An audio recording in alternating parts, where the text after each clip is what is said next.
Good morning. What a joy it is to be here this morning, and I am really excited about being here. What I'm really excited about is that how the name of Jesus, can bring people together across so many boundaries, across so many tribes and religions. And it's at Jesus' name that I come and I greet you this morning. I first want to give honor to Your Excellency, and it has really been a joy to be here, to be with President Ruto, as well as the First Lady. And I also want to give honor to all of the other leaders that are here all throughout Kenya. Now, I must confess to you this morning, normally I am not very nervous. But this morning, you know, I was struggling with some issues, even as I prepared for this morning. And they were some personal issues. As I was preparing the story of Nehemiah, I could not help but to remind myself that I am coming home to a place of my ancestors. And I could not help but to begin to process the journey of going to America and now coming home to Africans. And so therefore, I do want you to understand that my primary motivation is not to speak here this morning. It's not. It is not to go on a tour of Kenya. It's not. It is not to go and see some of the wonderful safaris that you have in this wonderful country. My primary reason for being here this morning is that I'm coming back home.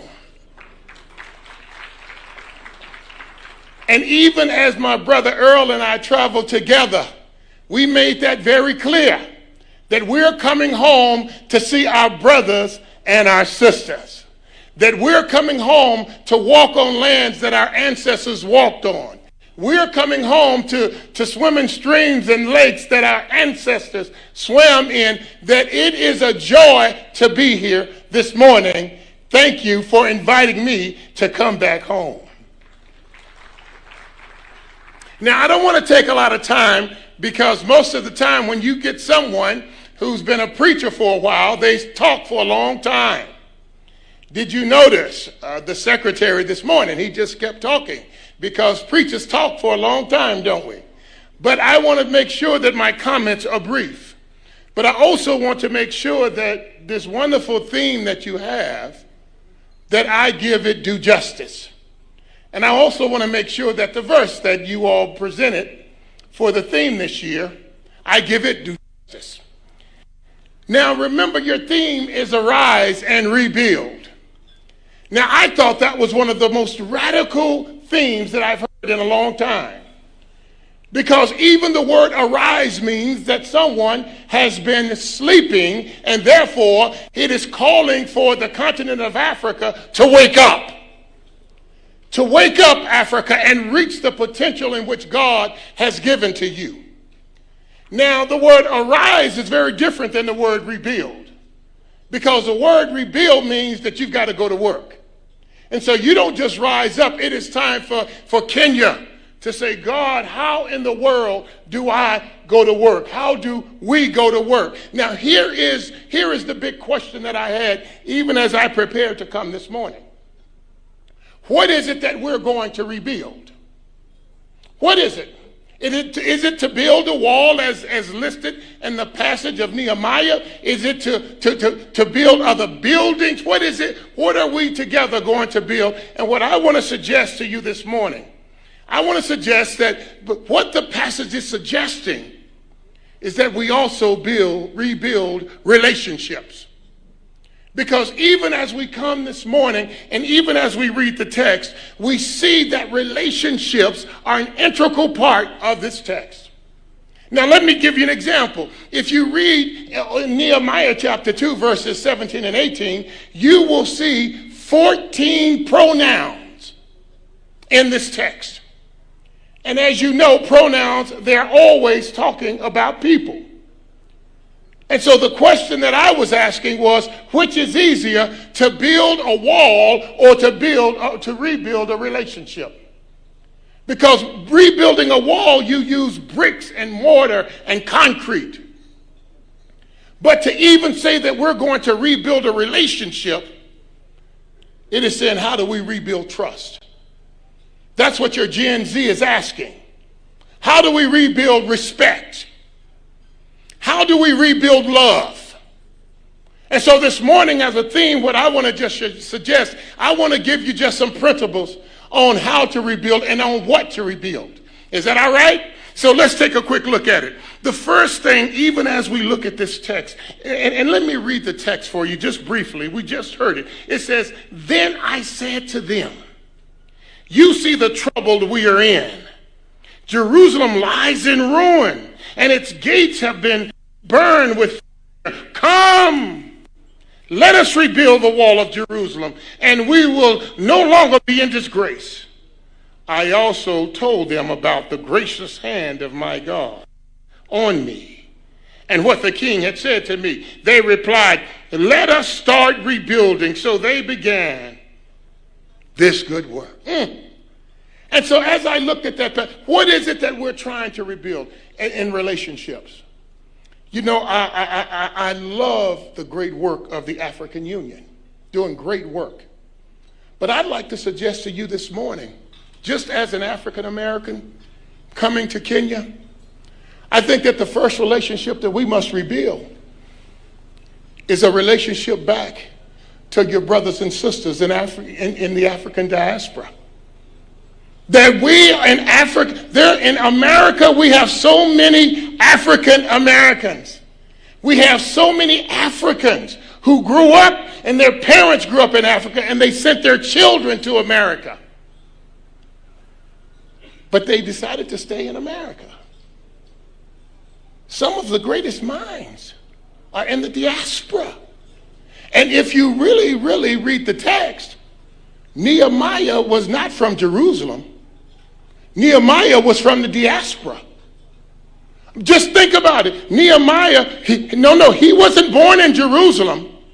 He was a product of Babylon slavery oppression where they shipped him from Jerusalem to Babylon, and his mother was raised in Babylon and his grandmother was raised in Babylon. He had been shipped into slavery and he had been in slavery for years, and all of a sudden he decided after being in a far country that it was time to come home.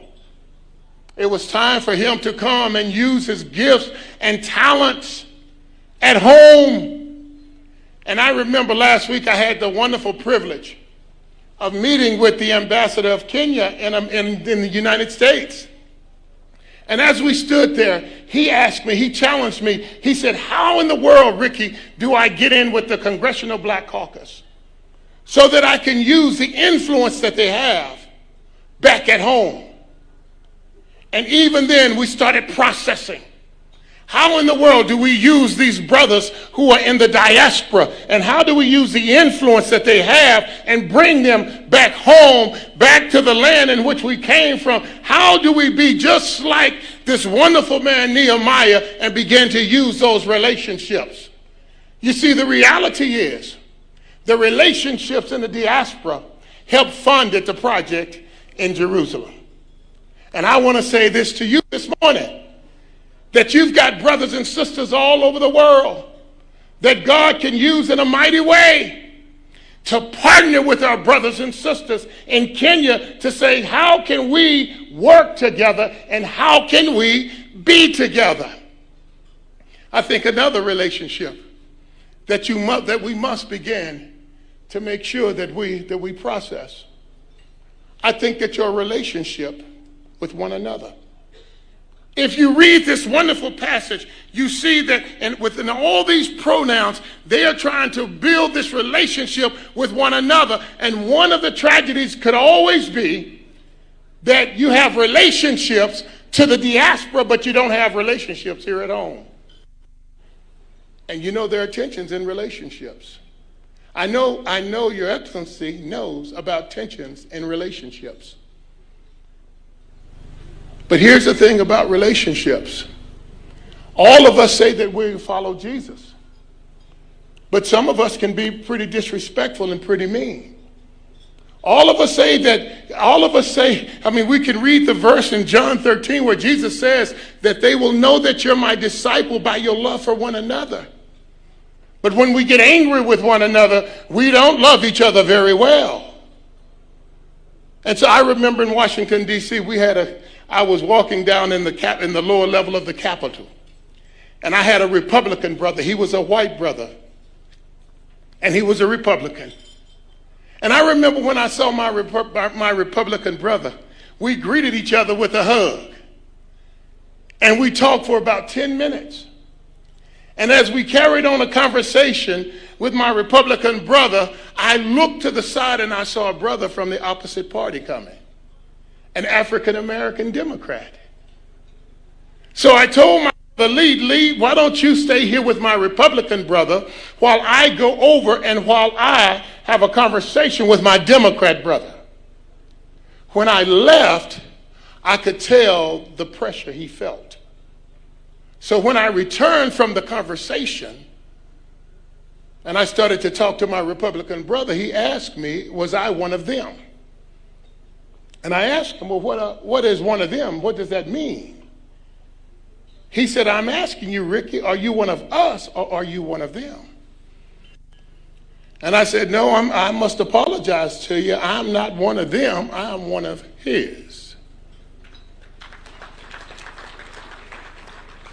That my politics never drives my faith.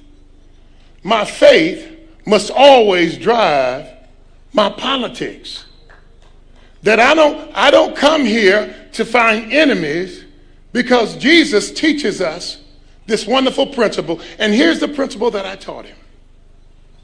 I said, you know, just think about this brother that you called him. This brother is a pastor. And you say that you follow Jesus. That relationship should make you brothers. And I said, you know what the scripture says that your relationship should be? Jesus says that the people will know that you're my disciples by your love for one another. But yet you're calling him.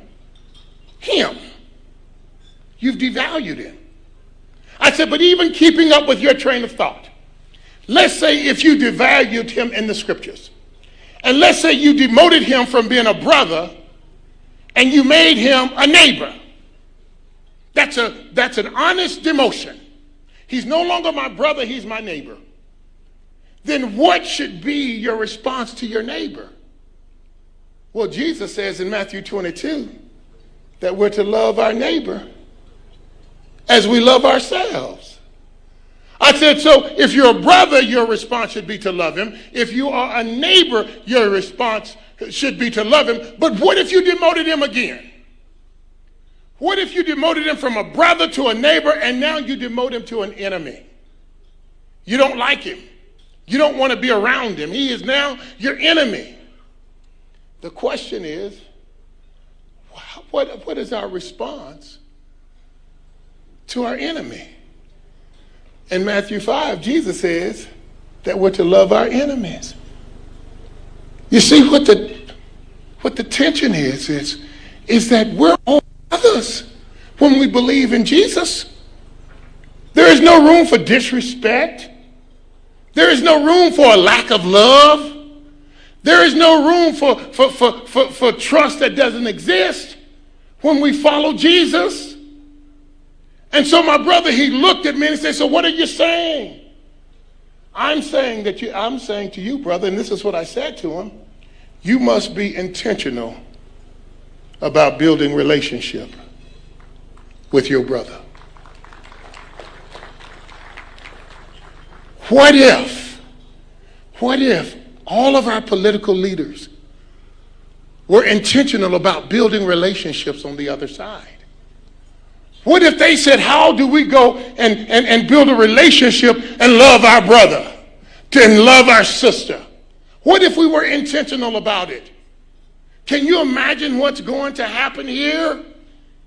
And so as much as we want to rebuild, if we can't build relationship, it's just not going to work. I don't care how many building projects we do, if we don't rebuild relationship, if we don't rebuild trust and love and respect, and I've only seen that happen in our political circles in the United States one time, and it was back in 1992, when President Bill Clinton, a Democrat, met with the Speaker, a Republican, and they came to the conclusion that we will not speak negatively of one another in public. We will not turn our backs on one another, but we will commit to love one another. They built a relationship. And the last time in 1992 in U.S. history, we balanced the budget with the two of them. God does great things when we come together. That God is calling us, not only that we build relationships in the diaspora, but we build relationships with one another. So some of you might say, well, Rick, how does that fit me personally? What about the parent who hasn't seen their child in a long time? What if you said, hey, how do I rebuild a relationship? Or what about if you've gone through a divorce and you've not spoken to your ex? What about saying, how do I build a bridge?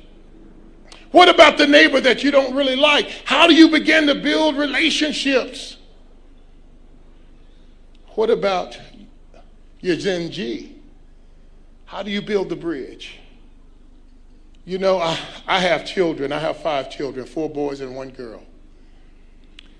What's fortunate is my 1 girl can beat up all of her brothers, but I have 5 children. And I remember last year coming to the prayer breakfast. And when my brother Earl and I got back home, we saw the Gen Z's frustration. And Earl asked, Rick, what do you think the problem is? What Gen Z is dying, and I'm talking because I have Gen Zs. They're dying to be loved. They're dying for a seat at the table. They're dying to be respected. And I won't ever forget when my boys were growing up, because sometimes as parents, we want our children to stay children all of their lives. But that's not the case with Gen Zers. Gen Zers have grown up, they've gone to college. Some of our Gen Zers are smarter than we are. I have a daughter, she's a doctor. Whenever I need advice on my health, I don't go to a hospital, I call my daughter. Whenever I want to invest my money, I don't go in and go to a bank, I call my son Caleb. When I need counseling and when I need therapy, no, I don't go to a psychologist, I go to my son Micah. Because all of my children have grown up. And they're no longer children. They're adults. And I had to learn to treat them like adults. And so when they graduated from college,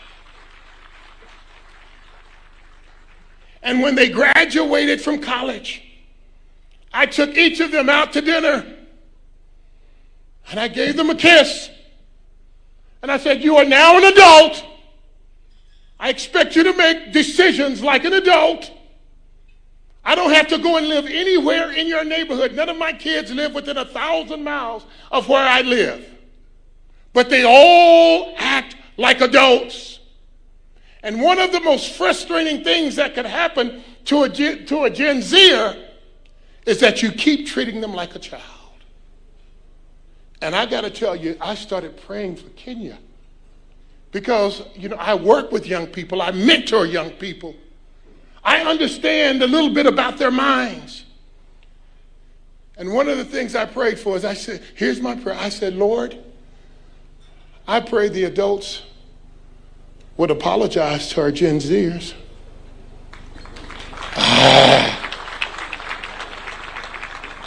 I pray, see, it's like African Americans. We live in America, but a lot of times we don't feel respected.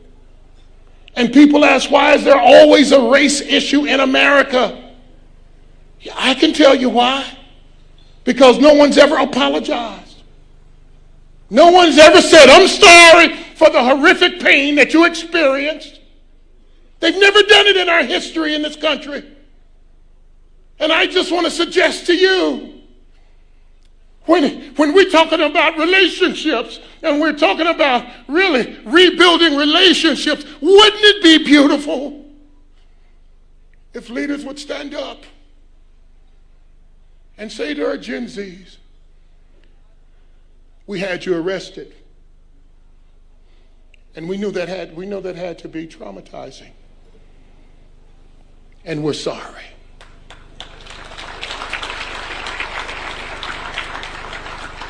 We shut down the internet, and we know that that's your primary source of communication, and we're sorry.